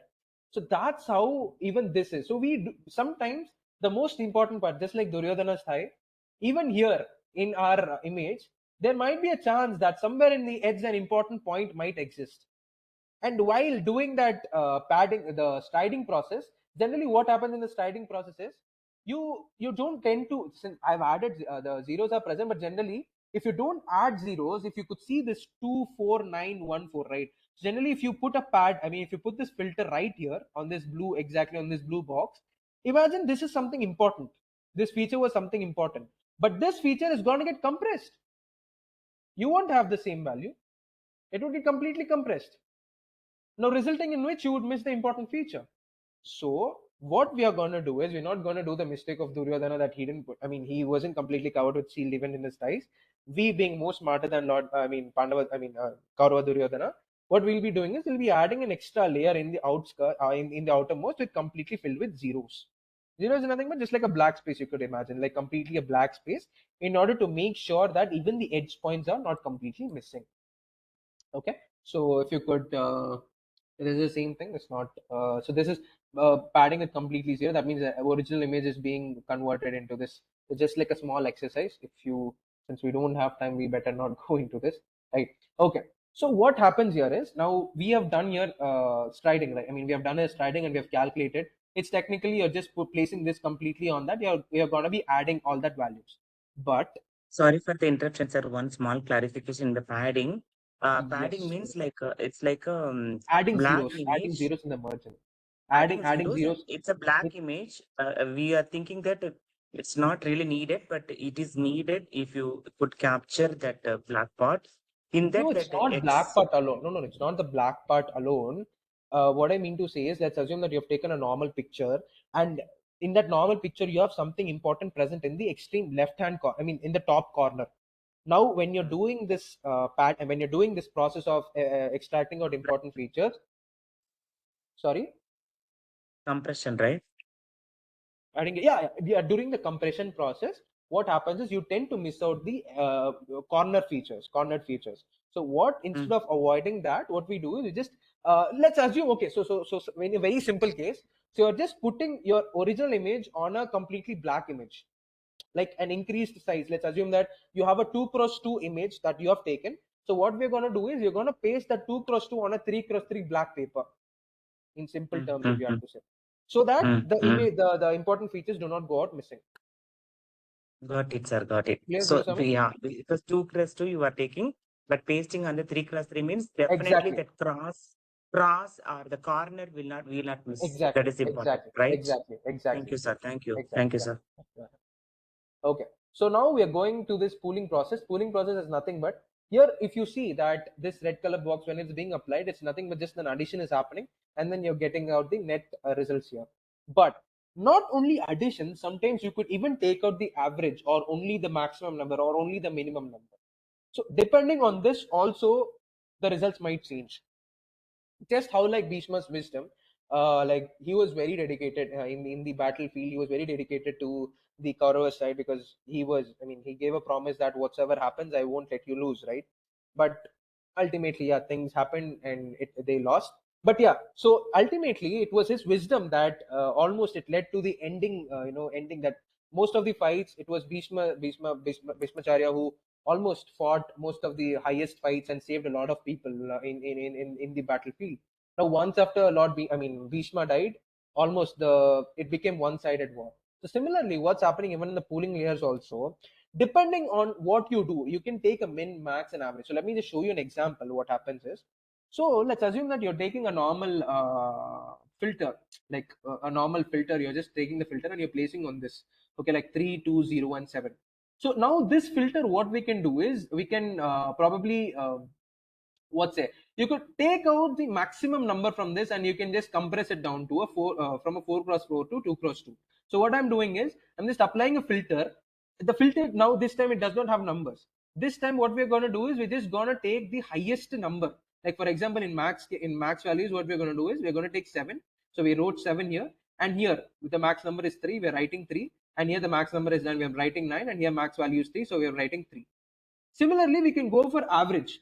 Like so max pooling, what happens in the max pooling range, when we know brightest colors in that image is important, we can go for max pooling, because brightest colors will have the highest number. So you can take out the highest numbers and you can compress that image. In case let's assume that all the colors are an average color and you need to make sure that everything is important, then you can go for average pooling. That case can be done. Now finally what we are going to be doing is, once after we have gotten out the final image, we'll have to flatten it down. That basically means we're going to convert the complete 2D image into 1D image. That basically means we are going to make the process for our model even more easy, like for our model to analyze. Okay, so it's going to be completely a 1D array, so it's just going to go from one corner to the other within no time, and it would completely give you the result in the fraction of seconds. That's what this flatten does, because this is going to be the final layer, the deciding layer. Just like how Yudhishthira's leadership, all that his plans and strategies worked out for the Pandava side. Similarly, this flatten is the final layer, and it is going to be the best one that basically helps us in order to analyze if the image belongs to which of the following category. So this is final fully connected layer. The final layer where the main things like the categorization will be happening. The softmax function which I mentioned, we will be using it here. The back propagation and the loss calculating function, all that stuff, everything will be happening. Everything from the top to bottom will be happening in this fully connected layer. Like let's assuming that we are getting results, as I mentioned here. If you could see different nodes, will be getting information from different nodes. All these information from different nodes gets connected into one single node, and that node will be giving you as an output. So that is known as the fully connected layer, which is nothing but the output layer in our case. Okay, so that's the end, guys, about CNN. These are the most important layers that you need to remember. This is nothing but simple another diagram that this is the image. So you're going to be taking out pixel by pixel using the convolution layers. As I've told you, convolution layers is nothing but it basically keeps on moving from one pixel to the other pixel, and it captures out by image patching. It takes out image patch by patch, and it processes out using this convolutional ReLU. And using this pooling layers, pooling, as I told you, that what it does is it keeps on moving from one corner to the other. And after the pooling process is done, it keeps the image keeps on compressing. And once after going through a lot of convolution layers, we flatten it out. As I've told, the 2D image gets converted into completely 1D image. Okay, so we use multiple, like we can use fully connected layers, like 2 to 3 fully connected layers, in order to process things better. After that, in the last fully connected layer, you would basically have the categorization, that it belongs to which of the following categories, right? Okay, we are almost 2 minutes past. It's almost done, guys. We can just directly go to the implementation part. There's not much difference. Okay, it's going to be almost the same thing as ANN. Just like first you'll have to import out all the stuff and printing out. Same thing, training and splitting into training and testing, and normalizing. Same again to categorical. I'll explain you this model in brief. Okay. So now what's happening is same thing. So we are going to be building a model in a sequential model. Okay, same sequential model. Now here what we are going to be doing is we are first adding the convolutional layer, which is nothing but our Sandhya's vision, the first input layer of our complete domain. So what we'll be doing is we are just going to establish a 32 different filters. Like in a line, we're going to be having like 32 different filters. Okay, and then what we'll be doing is we can use this is nothing but the kernel size. 3x3 kernel 3x3 filter size is what we'll be using on that image. So what it will be doing is it will take out all the three patches. The image patches will be of the size 3x3, and it would basically overlap on that, and it would try to keep on compressing down the image. So this is, as I've told, every single layer would have the activation function. which is ReLU because it has to capture the non-linearity in the function. And we are defining out also the input shape, that this is a specific shape, input shape, that I would be giving it to you, 28 cross comma 28 cross comma 1. This 1 is nothing but generally if it is an RGB image, we'll have it as 3. But since we have normalized it here, so it's going to be values of only a binary value. So we're just giving it as 1. So if it's RGB, we are supposed to give it as 3, but since we have normalized it and converted it into like 0 to 1 image, so we can just put it to 28 comma 28 comma 1, right? So, and then what we're going to be doing is we have this pooling layer. So where is this?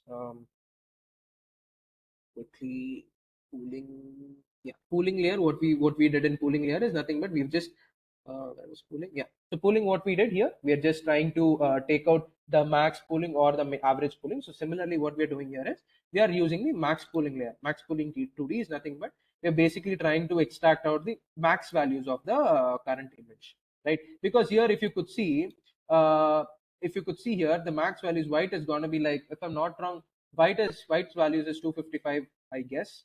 I believe, yeah, that should be it. That's why we are going to be using the max pooling layer, because it is most efficient here, because it's 255 cross 255. You're going to be getting this white pixels only. So that's why we are going to be extracting out only that specific white pixels then. And similarly here, what we are doing is we're trying to make the image more bigger. Rather than from 32, we are going to be processing it into 64, so that the image gets more bigger. In order to understand, in order to get a more better clarity. Look, it's not necessary that we are always supposed to bend down. I mean, from 64 we're supposed to go to 32 or 12, nothing like that. You can go the reverse way also. You can go from 32 to 64. Again, you can maybe go the reverse way around as well, but it is always advised to either go in ascending order and descending order, and you cannot never guess that which way you will get the better result. Sometimes you might get it in ascending, sometimes you might get it at descending also. So in this case, what we have done is we have used a ascending order. So from 32, I've increased the size to 64 with the with the kernel size. Kernel size is nothing but the filter size, which is this. This is basically our kernel, or known as the filter. So this filter is nothing but I've used a 3 cross 3. By default, it would basically assign itself some good matrix in order to process out the entire thing, right? So 64, and we have a filter of 3 cross 3, and we have activation function range, right? And then after that, we have max pooling layer, same like this. We what we do is we again extract out the important features, okay, with the filter of 2 cross 2, right? And then again we have this model dot add layers, and what happens here is again we're using a convolution layer with the 64 same bit. Like, there is no compression here, so it's going to be almost the same thing. So we're going to be using the same number of neurons, and we are going to be using a 3 cross 3 stride, and we have an activation function ReLU. And what happens in the final, so once after we have done with here, we are going with the flatten layers. It's basically till here we have processed out and we have compressed and we have done evaluating out all that important features. Then what we're going to do is we're going to flatten out the layer, as in we're going to make it in from 2D to 1D. And after that, again, we are using a 64 based, this is a fully connected layer. So as I mentioned, once after flattening it out, we're going to be playing out with only the fully connected layer. So this fully connected layer, what it would do is it will keep on again processing out the information. Like now 1D, so what it would do is it would go from this one corner to the other corner, and it would process out all that important features, and it would evaluate it again. And finally, as I mentioned, we have 10 numbers. So final layer always should have the number of classes that's present, and it should always have the activation function as soft max. Same thing, same compile, same this thing we have used optimizers and loss functions, just like we have used in ENN. And again, we are fitting explain white in epochs and batch size. I forgot to use the validation, but yeah, validation obviously would come in better. So if you could see here, guys, the testing accuracy is approximately 99%, but whereas in this case, it's around 97 or 96%. Yeah, it's around 97%. So you could see that the way the CNN is performing is way, way, way better than ANN. But this was a simple classification data set, so it performed equally better. 2-3% is not generally the case. ANN versus CNN, if you compare, there will be a difference of at least 20 to 30%, right? That's it, guys, about ANN and CNN. This was the major difference between ANN and CNN, and these were the different layers that we have. Not only this, guys, as I've mentioned, there is max pooling, padding, all that. There are several other different layers as well, but I've used only these as a basic layer. We have even batch normalization layers. There's other different layers as well, but I kept it simple because since it's going to be like a normal session, I don't want you guys to have a lot of stuffing into your brain all at once. So we're just using a simple thing, nothing but just a convolution layer and a max pooling layer. That's it. And rest of that, it's going to be the same thing, that you're going to be generating accuracy. I mean, the classification report. If you could compare the classification report this with that, you could see there's almost all or 1 or 99. That's it. But here, if you see the classification report, there are few 96 and few 97s as well. By this, we can conclude that convolution neural networks are way better than ANN, right? So here we have just used basic 3 to 4 layers, guys. Hardly, I guess, 3 or 4 layers that I've used. But in bigger models, like an already established models like ResNet, CNN, and MobileNet V2, all that stuff, we have many different layers that has been installed. Like, so this is differences. I mean, cost function, wait to learn, all this stuff. It's there. This is not. You could see. I'll send this PPT to you guys. You could take this as a reference. So CNN based models. So this, what's going to happen is we have, like as I've told, that there are custom built models already which you can work on very huge data sets. This custom built data set is nothing but VGG 1916, Inception V3, ResNet, and all. I have the implementation of this also ready with me, but I don't really wanna trouble you anymore. I do have that implementation also ready. This, I have used it with a different data set. This is a custom data set. My research paper, I mean my conference paper. I just would like to give a small brief. This basically I worked on drowsiness detection. So what I've done is same like yesterday. We've just imported the data set. Okay, so the data set would have 2 different folders, training and validation. We have to process it, but this is nothing but pre-processing. Okay, these are all processes are nothing but we are pre-processing the data set. And yes, so we just printing the images, and this is where we are constructing the model. So this is where I'm importing the custom built model already, which is this ResNet 101, right? So this is the one that is already, this is like already installed inside inside the Keras library and TensorFlow library. So you could directly import this into your model and you could start working with it. And then finally you have so this is basically the number of layers. You could see there are approximately, I don't know, some 500 to 600 different layers that's present in here, right? So and then we are just using few other parameters like early stopping and model checkpoint, which you guys really don't require in the beginning stages. And yes, finally we are training it, and I've just trained it for 5 epochs. That's the reason my accuracy is like around 53%. If you could see the validation loss, this is the reason why a lot of people tend to hide. It's like approximately 3,84,000, which is like a complete crap. The model does not perform well at all. Okay, that's what basically means. But if you could see the accuracy, 52%, which basically means, oh, okay, so it's 50%. It sort of classifies. No, it doesn't classify at all. It gives you completely wrong. Okay, so and then this is basically a few graphs that we are generating. And yes, guys, that's the end from my side. I don't have anything else. This hyperparameter tuning, it's like way too high for you guys to learn, because I know it's almost a dead situation for you guys. So I'm closing the session here. From my part, it is completely done. Pravina sir, please click on the hide option.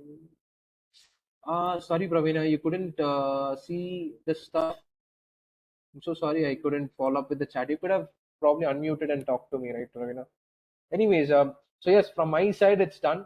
So guys, I would love, by the way, yes, Guru Swami, you had doubts. Yes, sir. Please stay back. We'll discuss once after people leave. Okay. I'll for sure, I would really love to explain you how this confusion matrix works, because it took me like a month or 2 to understand in the beginning days. I'll try to put it as simple as for you. But yeah, if you do have some doubts, please do ask. Else we can close this session for today. Yeah. Thank you, Akash, for your wonderful session. Yes. Dear participant, do you have any queries? Please unmute yourself and discuss with the research person. This is the time for you, please. Already we crossed our time limit, so please, as soon as possible, you can ask your queries to the research person, please. Akash sir, please see that. Yes. I have Kamal Jyoti, ma'am. How image is related to pixel? Oh, an image is pixel only, no, ma'am. An image is nothing but 1,000 pixels combined together. Yeah, okay, ma'am. Yes, thank you, Pravina, ma'am. Thank you. I hope Thank you. saw that. Yeah. So Kamal Jyoti, ma'am, image is nothing but a combination of thousands and thousands of pixels, ma'am. Even the TV or anything that you do, if you go to a shop and if you ask them, they would set the size of the TV in pixels only, ma'am. The reason being, the image is always when you zoom in, it's nothing but pixels, ma'am. Some millions of pixels combined together in order to give you an image, ma'am. So that's how we are relating an image to a pixel, ma'am. Thank you, Akash. Yes, ma'am. I hope Kamal Jyoti, ma'am, I answered to your question relevantly. Anybody else? I don't know. AK sir is not there today. He had a doubt yesterday, but I guess sir couldn't join or anything. But yes, okay. No. He was joined, but now Okay, I think probably sir left. Okay, he okay, left. sir. Yes, yes, yes, Sir, yes, sir. sir, I have one query, sir. In the diagram, for the image, the first part is car you are passing. After that, Yeah, convolution okay. layer. After that, pooling layer like that. But in the Yeah, code, let's. right? First we are Mhm. doing a convolution layer, again pooling layer, again convolution layer, again pooling layer. No, Like that, you have written convolution the layer. code. No. Convolution layer is nothing but it is a layer where it keeps on extracting out the important features. That's it. Don't go by the I've put in PPT all that layers that is present. It's not gonna be in the similar sequence path, right? So you can use it in any way. You can use it upside down. You could put in max pooling, batch normalization, any way you want to.